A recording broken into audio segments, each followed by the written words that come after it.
Hay tres sentimientos que son incluso emoción. La diferencia entre sentimiento y emoción es la emoción es un proceso corporal y el sentimiento es la percepción consciente de eso que está ocurriendo en el cuerpo.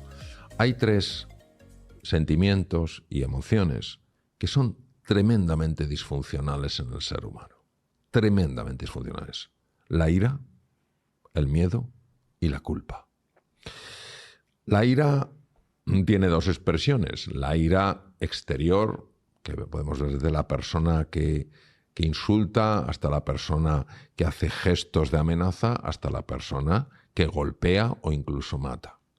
Pero hay una forma mucho más oculta, que es la ira encerrada, la ira contenida, el volcán durmiente. Y que en un momento determinado tu hijo, tu hija, tu pareja, un compañero, un amigo dice algo y saltas con una tremenda violencia, ¿no? Esa es la ira. El miedo. El miedo es una emoción que, ajustado en intensidad y en contexto, tiene todo el sentido del mundo. Si yo me voy a un parque natural en la India y no tengo precaución, sabiendo que hay serpientes cobra, sabiendo que hay tigres y sabiendo que hay leopardos, soy un insensato. El problema del miedo en el ser humano es que la mayor parte de los miedos son generados por la mente. Entonces, cuanto más miedo tenga yo a una persona, más la voy a atacar. Y voy a sentir que me estoy defendiendo. Yeah. Entonces, hay que tener mucho cuidado porque la ira y el miedo son las dos caras de la misma moneda, exactamente la misma moneda. Si yo tengo ira y ataco, tengo miedo a la reacción. Si tengo miedo, para protegerme, ataco. Entonces, estas dos emociones van por un lado. Y la tercera es la culpa. La culpa no tiene nada que ver, absolutamente nada que ver, con la tristeza por el error cometido y la llamada al arrepentimiento. He cometido un error, he hecho un daño, ha tenido unas consecuencias, lo siento profundamente y voy a ver cómo puedo reparar esto. Eso es necesario y perfectamente válido. La culpa es el castigo que yo infrinjo en otra persona o en mí para hacerme sufrir de forma constante. Me hago sufrir porque soy culpable de lo que hice. Teléfono o mandar un WhatsApp, porque eso es una bomba de relojería. Yo a veces lo he comentado en algún curso que he dado, digo, si estás muy enfadado con alguien, le quieres mandar un email y dices, no, este es el email que le toca mandar, tú te lo mandas a ti mismo y lo lees al día siguiente. Pues si lo lees en el momento, dices, perfectamente justifica. Cuando ves al día siguiente que se ha reducido toda la tensión emocional, dirás, menos mal que no lo mandé. Lamentablemente a veces, por no saber sujetar nuestra lengua, pronunciamos el discurso que más vamos a lamentar. Entonces, lo primero ante la ira es no te dejes llevar por ella. No niegues que la tienes, porque si la intentas bloquear, la ira te va a salir por otro lado. Reconoce que tienes ira aunque sea con tus seres más queridos. Es decir, no la bloquees. En segundo lugar, no actúes en base a la ira. Tú puedes tener ira, pero tú tienes la capacidad de no responder, de no reaccionar de acuerdo a esa ira. En tercer lugar, lo que tienes que hacer es observar la ira. Tienes que desapegarte de la ira. Sé que es difícil, también sé que se puede hacer. Es decir, intenta tomar distancia y observa esa ira, cómo está afectando tu cuerpo. Notarás a lo mejor que se te contrae la mandíbula, notarás que la respiración es más torácica. Obsérvalo. El simple distanciamiento es como si le quitara potencia a esa ira. Luego toma 3 respiraciones profundas. 1, 2 o 3. Y finalmente hazte una pregunta. ¿Qué es lo más importante aquí? Y entonces descubrirás que lo más importante aquí no es reaccionar, sino responder. Como todo pide un entrenamiento, y cuanto mejor nos entrenemos, mejor vamos a poder gestionar esto. El miedo, exactamente lo mismo. Si la mayor parte de los miedos son absolutas creaciones de la mente para bloquearnos. Descartes, un filósofo de la talla de él, el padre de la filosofía racionalista, escribió una carta al final de su vida que decía: mi vida estuvo llena de preocupaciones, la mayor parte de las cuales jamás sucedieron. Es decir, todo lo que es la proyección de un futuro horrible, empezar a sufrir ya, esos miedos son verdaderas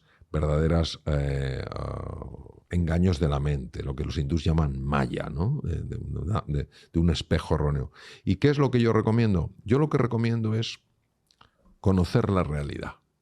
Para conocer la realidad tenemos que dejar de juzgar y empezar a explorar. Es decir, alguien dice una cosa y ya me lleno de ira, porque he dado por hecho que lo que yo he interpretado es la única realidad. Y no es la realidad, es una realidad, la mía. Si yo en ese momento juzgo y condeno y castigo, me sale mi ira o mi miedo, porque si mi ira le afecta a otra persona a ver cómo contraataca, yo no podré conocer. Si yo tengo la humildad de decir: mi realidad no es la realidad, es una realidad. ¿Qué es lo que has querido decir? Explícamelo. Muchísimas veces nos vamos a dar cuenta que la interpretación que hemos hecho no se ajusta para nada con la intención de la persona. Y al final uno tiene que hacerse una pregunta muy sencilla. ¿Cuál es la consecuencia de la ira y el miedo en el cuerpo? Pues yo te voy a poner un ejemplo, ¿no? Conozco una persona magnífica. En un momento de ira, se quedó sin ver por un ojo. Pero de repente lo llevaron a urgencias. Wow. Cuando me lo comentó, llevaba ya 17 operaciones por desprendimiento de retina. 17. La habían operado 17 veces. Yo no sabía que se podía operar la retina tantas veces. En un momento de ira, se te puede romper un vaso cerebral. Puedes tener un infarto de miocardio. Entonces, el propio cuerpo nos está diciendo que esas emociones, aunque nos parecen justificadas, no lo son. No lo son.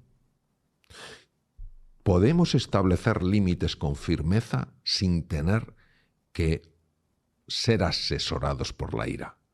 Porque en la ira tú eres consciente de lo que dices, pero no eres consciente de cómo lo dices. Entonces yo te diría que es un entrenamiento progresivo donde todos tenemos que ir ganando habilidad. Yo el primero, nos equivocaremos, pero aprenderemos. Ahí está también la resiliencia de la que hablábamos antes. La resiliencia es: me he equivocado, pero no me voy a castigar el resto de mi vida por haberme equivocado. ¿Qué puedo aprender de esto? Voy a volver. Y mañana lo haré mejor. Y mañana, pues si reacciono, reaccionaré con menos intensidad y durante menos tiempo. Y así es como vamos ganando ese espacio que se llama libertad. A mí me impresionó mucho algo que leí de San Pablo. Y decía al final: solo se os va a examinar en una asignatura, en el amor. Y yo la verdad es que me quedé muy sorprendido. Dije: oye, cantidad de cosas que te pueden examinar en la vida en el amor. Y en su canto al amor habla de la sabiduría, habla no sé qué, de dominio de las lenguas, y al final el amor. Entonces vamos a profundizar un poco en esta frase, para mí, tan sumamente acertada y profunda. El amor es el antídoto natural del miedo. ¿Por qué? Porque cuando tú amas a una persona, no la tienes miedo. Y porque cuando una persona te tiene miedo, pero se siente amada por ti, deja de tener miedo. Entonces, ¿de qué amor estamos hablando? No estamos hablando del amor como lo entendemos las personas, de forma que es un intercambio. Yo te amo si eres como yo quiero que seas. ¿Eh? O me correspondes. O, claro, yo te amo si tú me correspondes. O cosas tan horribles que se oyen a veces, fruto de nuestra ignorancia, nuestra maldad: si eres así, Dios no te va a querer. Con lo cual, imagínate la imagen que tenemos de ese Dios, y no me extraña que tantas personas, lamentablemente, rechacen a alguien tan sublime, ¿no? Por esa conexión que han hecho. Entonces, ¿qué quiere decir? Que el amor es transmitirle a una persona Yo no te quiero por cómo eres o dejas de ser. Yo te quiero por quién eres. Yo te quiero por quién eres. Porque eres una persona digna de respeto, porque eres un ser humano. Y desde ese amor sí se pueden establecer límites. Y decir, hasta aquí no, pero yo no busco agredir a la persona. No estoy canjeando, tú te portas de una manera, yo te amo. Lo que estoy diciendo claramente es, estos son los límites. No está en juego no está en juego el amor, pero sí está en juego a lo mejor que tú y yo sigamos juntos.